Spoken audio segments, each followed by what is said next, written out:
It's Easter Monday, April 6, 2015. Today I'm reviewing Martin Chemnitz's book, The Two Natures in Christ. Martin Chemnitz is known in Lutheran theology as the second Martin, the first Martin, of course, being Martin Luther.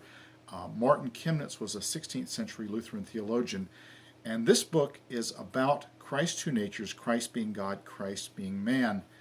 The book was first recommended to be in 1989. I bought it in 1990. I've read it a number of times since then, with greater insights coming from it each time that I read the book.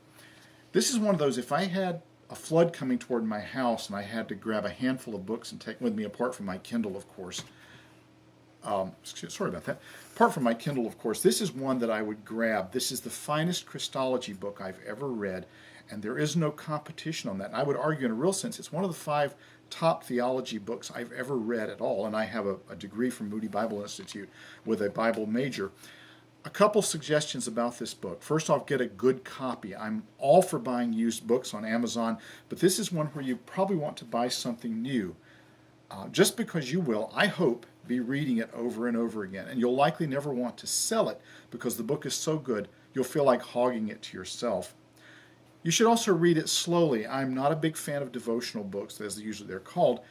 They're often junk, but this book teaches you about theology, and it also nurtures your spiritual life.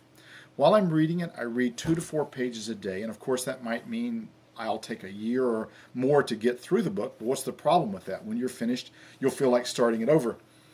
The third thing I'd like to point out is that most errors in Christian theology come from 2 problems. The first people get messed up on is about the person of Christ, that is, who Christ is, or the other problem they get messed up on is the work of Christ, what Christ does.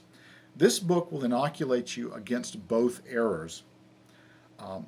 Fourth, I'd like to point out this is not a book just for pastors. I am not a pastor. I am not a minister. I am a layman who has some educational background in theology, but I am not a pastor. Any thoughtful layperson can read and profit from this book.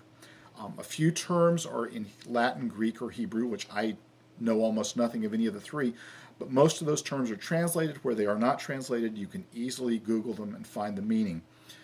Martin Chemnitz is a master. Get this book, get anything by him, you'll learn from it. You'll be a better Christian, and your church will benefit from that too.